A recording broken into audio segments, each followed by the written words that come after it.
오늘은 전도서 7장 23절, 24절 말씀을 공부하겠습니다. 우리 한 몫으로 같이 한번 읽겠습니다. 시작. 내가 이 모든 것을 지혜로 시험하며 스스로 이르기를 내가 지혜자가 되리라 하였으나 지혜가 나를 멀리 하였도다. 무릇 된 것이 멀고 깊고 깊도다. 누가 능히 통달하랴. 아멘. 오늘 이 말씀을 공부하도록 하겠습니다.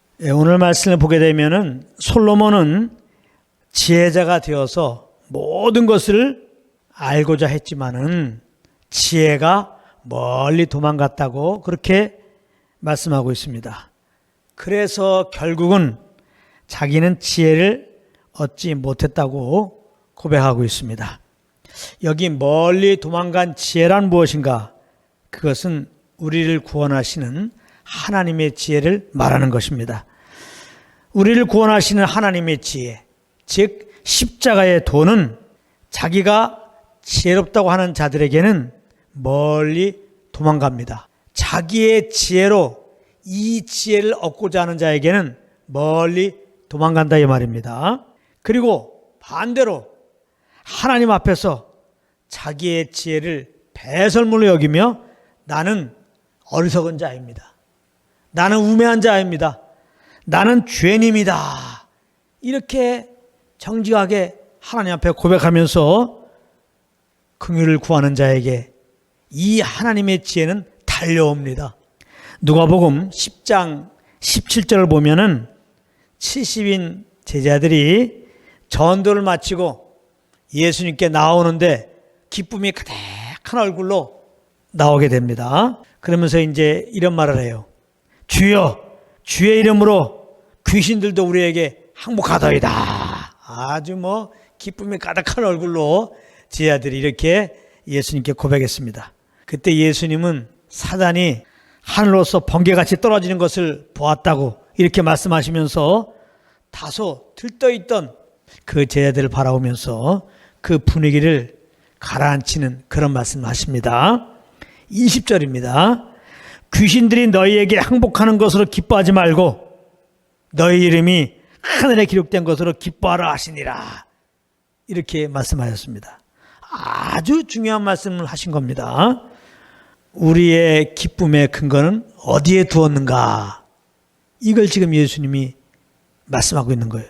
우리의 기쁨의 근거는 우리 이름이 하늘에 기록된 것으로, 즉 내가 하나님의 은혜로 말미암아 예수 그리스도를 믿고 구원받은 것에 있어야 한다는 거예요. 그렇게 할 때 우리 삶 속에서 나타나는 열매는 무엇이냐? 나를 구원하신 하나님께 항상 기뻐해요. 범사에 감사합니다. 이런 열매가 나옵니다. 그런데 안타깝게도 많은 경우 그렇게 살지 못합니다. 우리의 기쁨의 근거를 다른 데 두었기 때문에 그런 것입니다. 70인 제자들이 귀신들이 항복하는 것에 기쁨을 두었던 것처럼 많은 경우 우리는 어떤 일들이 잘 풀리는 것에 기쁨의 근거를 주게 됩니다. 그래서 어떤 일이 좀 풀리면은 이 제자들처럼 아주 기뻐합니다. 그런데 뭔가 일이 꼬이게 되면요, 그 기쁨은 사라지고 입이 툭 나옵니다. 기쁨 대신 원망이 나와요. 불만 불평이 쏟아집니다. 기쁨의 근거를 잘못 두었기 때문에 이런 것이죠. 분명한 것은 우리는 하나님의 은혜로 말미암아 예수 믿고 구원받았다는 겁니다. 영원한 하나님의 생명을 받고 영원한 하나님의 자녀가 되었다는 겁니다. 이거는 변함이 없는 거예요. 일이 안 풀려도 난 구원받은 자입니다. 환경이 어려워도 난 구원받은 자란 말이에요. 그러므로 우리는 이 사실에 근거해서 어떤 상황이 우리에게 닥친다 할지라도 믿음으로 구원의 주님을 기뻐해야 됩니다. 하나님의 은혜로 말미암아 구원받은 걸 생각하면서 아버지께 감사해야 되는 겁니다. 우리가 잘 아는 하박국서 말씀 있죠.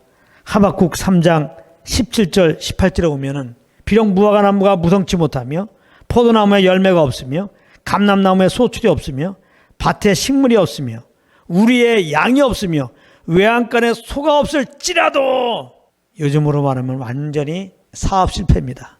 쫄딱 지금 망한 겁니다. 이런 상황이 된다 할지라도 하박국 선지자는 뭐라고 고백하냐? 18절에 나는 여호와를 인하여 즐거워하며 나의 구원의 하나님을 인하여 기뻐하리로다. 이렇게 고백합니다.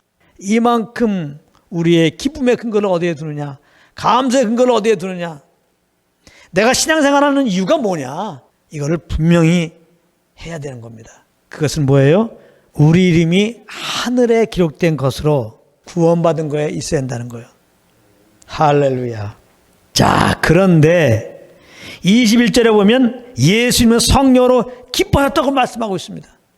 제자들에게는 기뻐하지 말라고 절제시키더니 예수님은 아주 성령으로 기뻐하였다고 말씀하고 있습니다. 그것은 왜 그러느냐? 제자들의 복을 들어보니까 제자들의 이 복음을 듣고 많은 사람들이 복음을 믿은 거예요. 주에서 구원받은 겁니다. 그러니까 예수님은 영혼들이 주에서 구원받은 것을 보면서 너무나 기뻐했다는 것이죠. 하나님은 한 영혼이 회개하고 돌아오기를 원하고 계시기 때문에 복음을 듣고 한 영혼이 회개하고 예수 믿으면 하나님은 너무나 기뻐하시죠. 너무나 기뻐하세요. 그러므로 우리들 하나님이 어떻게 보십니까? 기뻐하시는 거예요. 하나님의 은혜로 예수님이 구원받은 우리들을 하나님이 기뻐하시는 거예요. 이거 잊으면 안 돼요.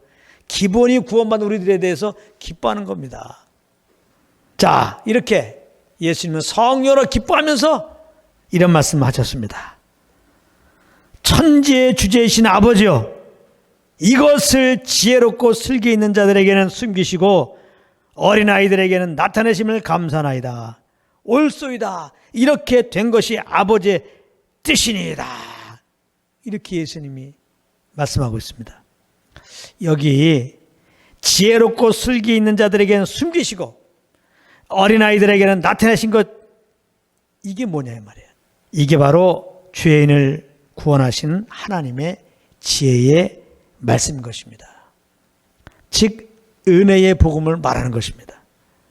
하나님의 은혜의 복음은 지혜롭고 슬기로운 자들에게는 하나님이 숨기세요. 하나님의 은혜의 복음은 어린아이들에게는 그 복음의 빛을 비춰주세요. 복음을 나타내신단 말이에요. 그렇다면 왜 하나님께서는 이렇게 복음을 슬기롭고 지혜로운 자에게는 숨기시고 어린아이에게는 나타내실까요? 그것은 사람이 자기의 힘과 노력으로 자기의 지혜로는 구원을 얻지 못하고 오직 하나님의 은혜로만 얻게 된다는 것을 알게 하기 위한 것입니다. 절대로 하나님은 혼란과 받기 원합니다. 그러므로 여기 지혜롭고 슬기로운 자의 의미는 이걸 잘 아셔야 돼요. 무조건 세상에서 지혜와 슬기가 있는 자들을 말하는 것이 아니에요. 세상에서 조금 지혜가 있고 슬기로운 자는 그런 구원 받지 못할 것이냐? 그런 말이 아니에요.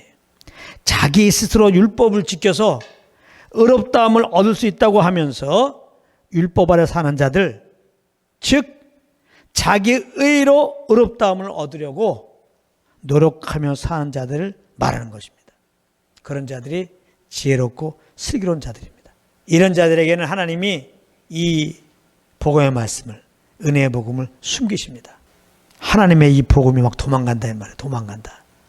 그리고 어린아이들이란 뭐냐? 단지 나이가 어린아이를 말하는 게 아니죠. 하나님의 은혜로 자기가 어리석고 우매한 자인 것을 인정하고 나는 죄덩어리고 흙의 먼지에 불과한 그러한 연약한 존재임을 하나님의 은혜로 깨닫고 그럼에도 불구하고 내가 주인 되어 살아갔던 것들을 회개하고 주님께 긍휼을 구하면서 하나님께 나오는 자들, 그런 자들이 어린아이인 것입니다. 하나님께서는 이런 자들에게 복음의 빛을 비춰준다는 겁니다.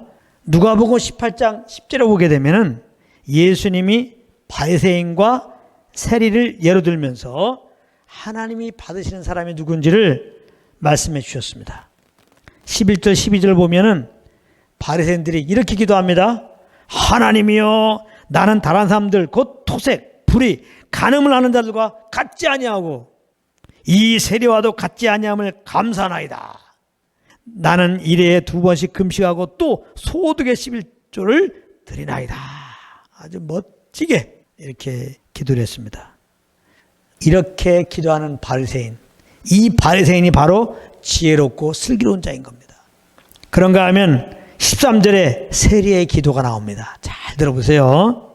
세리는 멀리 서서 감히 눈을 들어 하늘을 우러러 보지도 못하고 다만 가슴을 치며 가로되 하나님이여 불쌍히 여기시옵소서.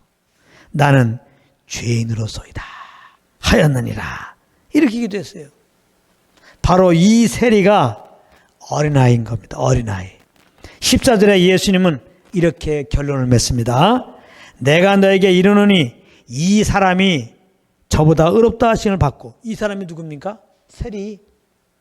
어린아이들, 하나님의 은혜를 입고 내가 철저한 하나님 앞에 죄인인 것을 인정하고 죄덩이인 것을 인정하고 하나님께 긍휼을 구하는 자, 저보다 의롭다 하심을 얻었다는 거예요. 저는 누굽니까? 바리새인들, 슬기롭고 지혜로운 자들, 이렇게 잘한 거 많이 있지 않습니까? 라고 자화자찬으로 그렇게 기도 아닌 기도했던 자들, 그런 자들은 하나님이 의롭다 하지 않는다는 거예요. 이 은혜의 복음의 빛을 비춰주지 않는다는 거예요. 무릇 자기를 높이는 자는 낮아지고 자기를 높이는 자가 지혜롭고 슬기로운 자입니다. 자기를 낮추는 자는 높아지리라. 자기를 낮추는 자는 어린아이입니다. 세리들입니다.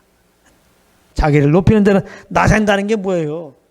하나님의 심판받고 영원한 불구덩이에 들어간다는 겁니다. 내 지혜로 내 슬기로 이렇게 열심히 살아서 하나님께 인정받아서 천국 갈 수 있다고 생각했던 자들, 그런 자들은 낮아진다는 겁니다. 그러나 자기를 낮추는 자는 새들처럼, 어린아이처럼 하나님의 은혜를 입어서 정말 난 죽어 마땅한 자입니다. 난 죄덩어리입니다. 난 아무것도 할 수 없습니다. 우리 주님의 긍휼이 필요합니다. 그러므로 나를 사랑하여서 나를 죄에서 구원하기 위해서 십자가 나 대신 피 흘려 죽으시고 벌하신 그 예수님을 내 삶의 구주로 영접합니다 하고 예수를 믿으며 나오는 자들, 그런 자들은 하나님이 의롭다 하신다는 거예요. 의롭다, 높이라. 그러면 예수 믿고 구원받는 우리들은 그리스도 안에서 높여진 자입니다. 할렐루야. 의롭다 함을 얻고 하나님의 자녀가 되는데 이거보다 더 높아진 게 어디 있어요. 그러므로 이 은혜를 아는 자들은요, 이 세상에서 높아지려고 안 해요. 요즘같이 우리나라 얼마나 잘 살아요. 경제적으로 보면 거의 한 10위권 전후잖아요. 엄청 잘 사는 거죠. 엄청 잘 사는 거예요. 근데 왜 이렇게 그냥 불만이야? 왜 누구를 원망하고 앉아있냐고. 신세 사랑하고 있냐고. 경쟁하니까 내가 저 사람보다 좀 나아야 되겠는데, 좀 더 높아져야 되겠는데, 그렇지 못하다는 거예요. 그러니까 그냥 이렇게 늘려진단 말이에요. 그런데 복음을 알게 되면 몰라. 우리 하나님의 자녀가 되었는데, 우리 영의 위치는 그리스도와 함께 하나님 보좌 우편에 앉아있는 자예요. 그래서 생명 안에서 왕노를 하라는 거예요. 생명 안에서. 그러므로 아직까지 예수 안 믿으신 분이 있다면 오늘 말씀이 빛으로 임하여서 이 시간까지 내가 내 삶의 주인 되어서 내 지혜와 슬기로 살아왔던 것이 잘못된 것을 깨닫고 이 시간에 그것을 회개하고 예수님을 구주로 꼭 영접하시기를 권면합니다. 죄사함 얻고 영생 얻고 영원한 하나님을 아버지로 모시고 영원한 하나님의 자녀가 되는 겁니다. 진정 높은 자가 되는 거예요. 그리고 구원받은 자들은 이렇게 구원받은 것이 어떤 나의 잘남 때문에 그런 것이 아니라 오직 하나님의 은혜였음을 기억하고 아주 그냥 입에 구원의 예수님 감사합니다, 감사합니다. 이게 떠나지 않길 바랍니다. 할렐루야. 이렇게 마음으로부터 정말 감사해가지고 정말 고백하는 것이 이게 지금 하나님을 예배하는 거예요. 그런 우리를 통하여 주님이 나타나셔서 세상 영혼들이 마음이 터치가 되는 겁니다. 터치가 되는 거예요. 그런 은혜가 여느 삶 가운데 넘치기를 예수님으로 축복합니다.